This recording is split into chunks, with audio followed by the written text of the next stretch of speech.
Welcome to wish சமையல். எல்லாருமே எப்படி இருக்கீங்க? நல்லா இருக்கீங்களா? இன்னைக்கு நம்மளோட சேனலில் நம்ம என்ன பார்க்க போகிறோன்னா சேமியா கேசரி. இது எப்படி பண்ணுறதுன்னு தான் பார்க்க போகிறோம். வாங்க இது எப்படி பண்ணுறதுன்னு பார்க்கலாம்.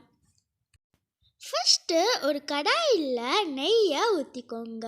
இந்த நெய் நாங்கள் வீட்டிலேயே செஞ்சுருக்கோம். இது எப்படி பண்ணுறதுன்னு நாங்கள் ஆல்ரெடியே எங்கள் சேனலில் போஸ்ட் பண்ணியிருக்கோம், போய் செக் பண்ணிக்கோங்க. நெய் நல்லா காஞ்சதுக்கப்புறமா அதில் முந்திரி பருப்பை போட்டுக்கோங்க. போட்டு இதை நல்லா வறுத்துக்கோங்க. நல்லா கோல்டன் ப்ரௌன் கலராக வர வரைக்கும் வறுத்துக்கோங்க. இது நல்லா கோல்டன் ப்ரௌன் கலராக ஆயிடுச்சு. இப்போ இதை எடுத்து தனியாக ஒரு பிளேட்டில் வச்சுக்கோங்க. இது மாதிரி ஒரு டம்ளரில் ஒரு டம்ளர் போல் சேமியாவை எடுத்துக்கோங்க. எடுத்து நம்ம முந்திரியை ஃப்ரை பண்ண அதே நெய்யில் போட்டு சேமியாவையும் ஃப்ரை பண்ணிக்கோங்க. சேமியா இது மாதிரி நல்லா கோல்டன் ப்ரௌன் கலராக வந்ததுக்கப்புறமா இதை எடுத்து தனியாக ஒரு பிளேட்டில் வச்சுடுங்க. நம்ம சேமியாவை வறுத்த அதே கடாயில் சேமியாவை எந்த டம்ளரில் எடுத்தோமோ அதே கிளாஸில் ஒரு 3 கிளாஸ் போல் தண்ணியை ஊற்றிக்கோங்க. ஊற்றி இதை நல்லா கொதிக்க வைங்க. தண்ணி நல்லா கொதித்ததுக்கப்புறமா நம்ம வறுத்து வச்சிருந்த சேமியாவை கொஞ்சம் கொஞ்சமாக இதில் போட்டுக்கோங்க. போட்டு இதை நல்லா கிளறி விடுங்க. தண்ணி நல்லா வற்றினதுக்கப்புறமா இதில் ஒரு பிஞ்ச் போல் சால்ட்டை ஆட் பண்ணிக்கோங்க. ஆட் பண்ணி இதை நல்லா மிக்ஸ் பண்ணிக்கோங்க.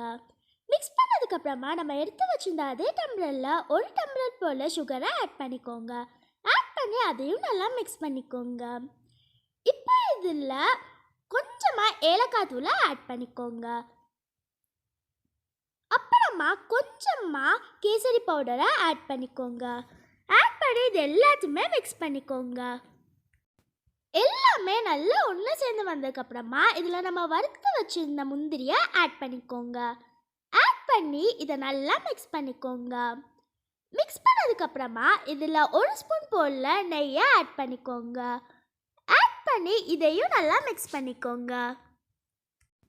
இன்னும் நல்லா மேலே தெளிஞ்சு வந்ததுக்கப்புறமா கேஸ் ஸ்டவ் ஆஃப் பண்ணிவிட்டு கேசரியை தனியாக எடுத்து வச்சுக்கோங்க. ஸோ இப்போ கேசரி சூப்பராக டேஸ்டியாக ரெடி ஆகிடுச்சு. நீங்களும் இதை உங்கள் வீட்டில் ட்ரை பண்ணி பார்த்து எப்படி இருக்குன்னு மறக்காமல் கமெண்ட் பாக்ஸில் கமெண்ட் பண்ணுங்கள். இப்போ உங்களுக்கு இந்த வீடியோ பிடிச்சிருந்துச்சுன்னா விஷ் சமையலை லைக் பண்ணுங்கள், ஷேர் பண்ணுங்கள், சப்ஸ்கிரைப் பண்ணுங்கள். அப்புறம் மறக்காமல் கூடவே இருக்கிற அந்த பெல் ஐக்கானையும் கிளிக் பண்ணிக்கோங்க. அப்போ தான் நாங்கள் போடுற வீடியோ உங்களுக்கு நோட்டிஃபிகேஷன்லாம் வரும். இன்னொரு வீடியோவில் உங்களை நாங்கள் சந்திக்கிறோம். பாய்.